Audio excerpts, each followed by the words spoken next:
What is going on, guys? Welcome back to Copy Narrate. And we're doing some more news videos today, so let's get into that, shall we? And let's get into today's first story. Now, our first story comes from VGC. Square Enix has lost nearly $2 billion in market value since Final Fantasy XVI's release. And this isn't good. This looks pretty bad for Square Enix.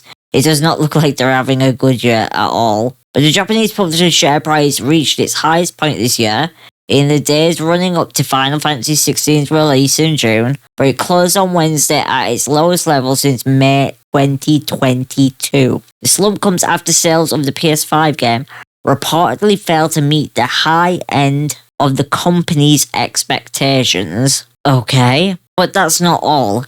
It follows the disappointing performance of other big budget releases like Marvel's Avengers, support for which is ending this month, Forspoken, which from what I gather just absolutely tanked. Like, I saw that game on Twitch for it was popular for a day-ish, if you can even call it popular for a day, and then after that it just rapidly died off.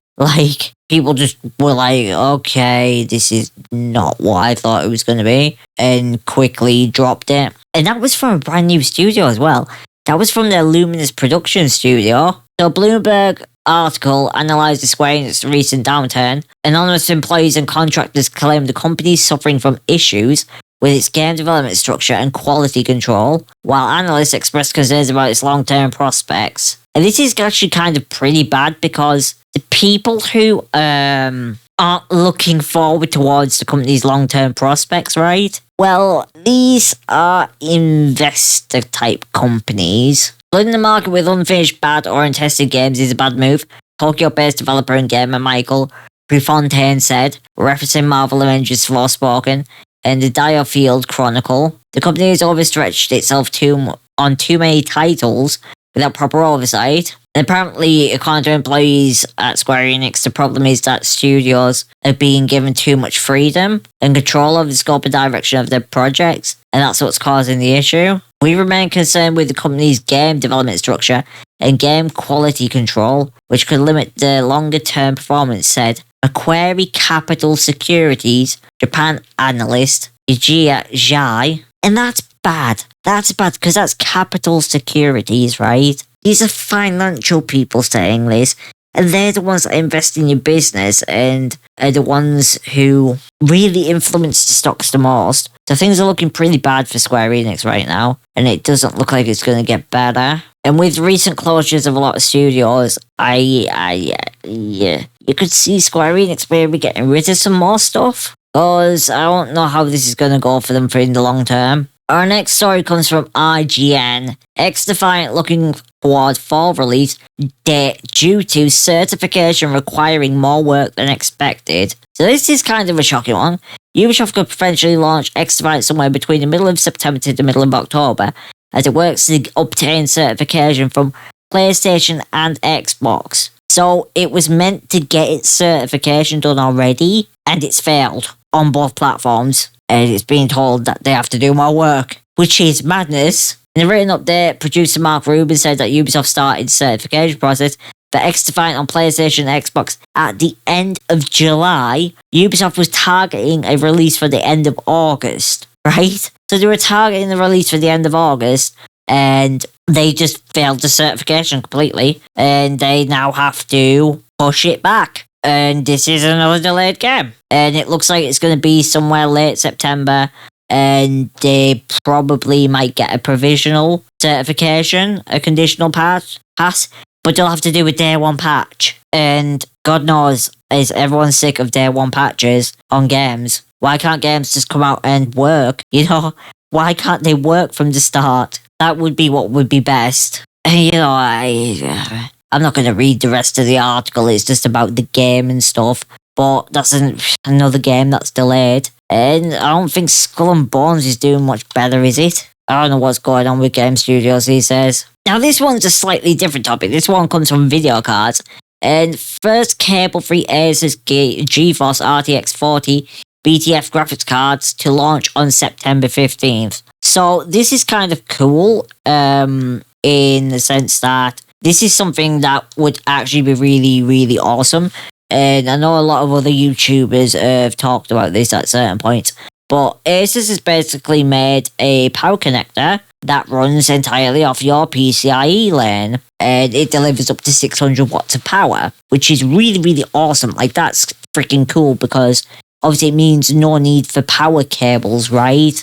And I think one less hassle for users is a benefit, right? If it works, if the technology is viable and it becomes, you know, something that is reliable, then this is potentially cool that you can just run a graphics card off your motherboard power and eliminate the need for cables and cable routing and just have very, very clean builds, right? And also from the beginning point of users, it stops you having to deal with power connectors, right? Because that's been a fun little episode in the tech world of who takes the blame for the power connector and whose fault is it if it doesn't work, and what if you use modded cables and what's your warranty, and all this and that between a lot of different people who want to shift the focus and blame one another and potentially offset any costs that they might incur, right? Which is madness. Absolute madness. But this is coming to a number of cards. It's mainly rolling out in China. That's where it's starting off at. And as you can see, there's some cards here and stuff. But it's going to be up to 600 watts of power.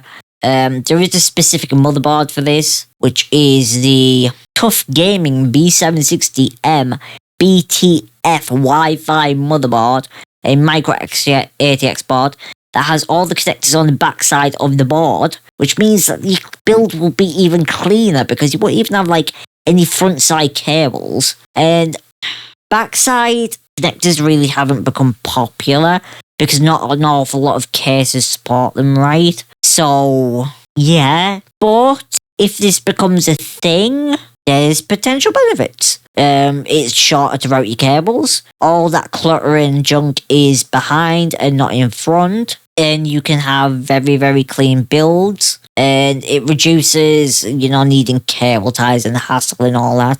And you can just focus on having a nice, aesthetically pleasing build. And I think it is a step in the right direction. But obviously ASUS is the one that's doing this. And we'll have to see how far it goes and how well it does and stuff. And there is a number of cards it's coming to, but they're all in China. The first one that's coming out is the ASUS RTX 4070 BTF. And then there's a number of other cards labelled at the bottom here. So there's going to be TX graphics cards that are currently available. The RTX 4060, 4060 Ti, 4070 models. And they're all priced in Yuan. I'm presuming that's Chinese currency. But apparently there's going to be newer models with this specific connector that is going to be coming out. So yeah, it's interesting, especially with, you know, the new 12-pin, whatever it is, connector that is causing so many people trouble. I feel like moving away from connectors altogether would be a step in a better direction, both from an aesthetic thing and from a builder's perspective as well. I think it would reduce the stress of building a PC for a lot of people and having to worry about what's going to happen with these connectors and stuff. And our final story comes from The Verge, and it's about Xbox Game Pass Core, which is launched with 36 games this week. Now, I didn't even know this was a thing. I didn't even know this was coming out. But apparently it's a replacement for Xbox Live Gold, which I've never had because I've never owned an Xbox. I've only played on PC and I never really cared about using Gold. But apparently this launches tomorrow. It comes with 36 games, including Fallout 4, Hellblade, Senua's Sacrifice, Vampire Survivors. There is a full list at the bottom here that I will read out. But it's going to be $9.99, the same price that Xbox Live Gold was. And I don't understand the point of this. I think it's so you can play games online. I don't know. Oh, here we go. There's actually a nice screenshot here that outlines it. So Core, online console multiplayer, catalog of 25 high-quality games on console, member deals and discounts. See, to me, why wouldn't you just get Xbox Ultimate, right? Right, say you play on console, why wouldn't you just get Xbox Ultimate and then you get online console multiplayer anyway? Is this for people that don't want I don't understand. I don't know who this is for. Honestly, I don't know who this is for. I'd rather just get the Ultimate. It would be cheaper than getting core and console, right? So you can play online console multiplayer and then console. It's just weird. It's just weird. I don't know why this is a thing where you need PS Plus and you need this and that to play online multiplayer. It's your console. You should be able to connect it to the internet and play online games, right? It's so stupid. Like, all this is stupid. I don't have time for stuff like this anymore. This is why I switched to PC, so I could get out of this bureaucracy. I'm having to pay for stuff. Like, when I saw that PlayStation 3, when they were moving to PlayStation 4 and you're going to need PS Plus for online, I was just like, out. I was out of that ecosystem. PC gaming's me for the future.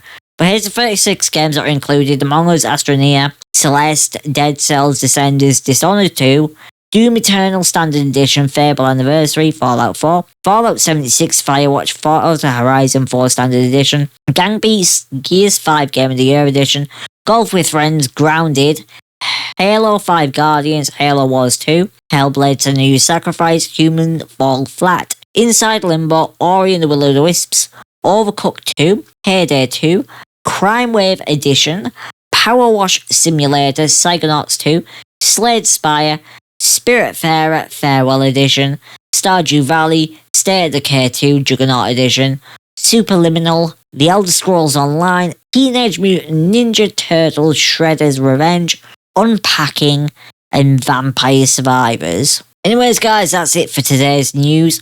Let me know what you guys thought about all news stories today down below.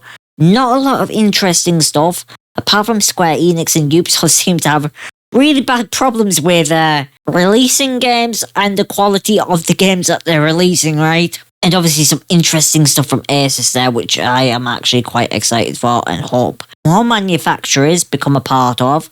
Because right now it's ASUS, Thermaltake and Silverstone that are pushing for this. But it'd be nice if other people got on board. Anyways, let me know what you think. Like, comment, share and subscribe. See you guys in the next one.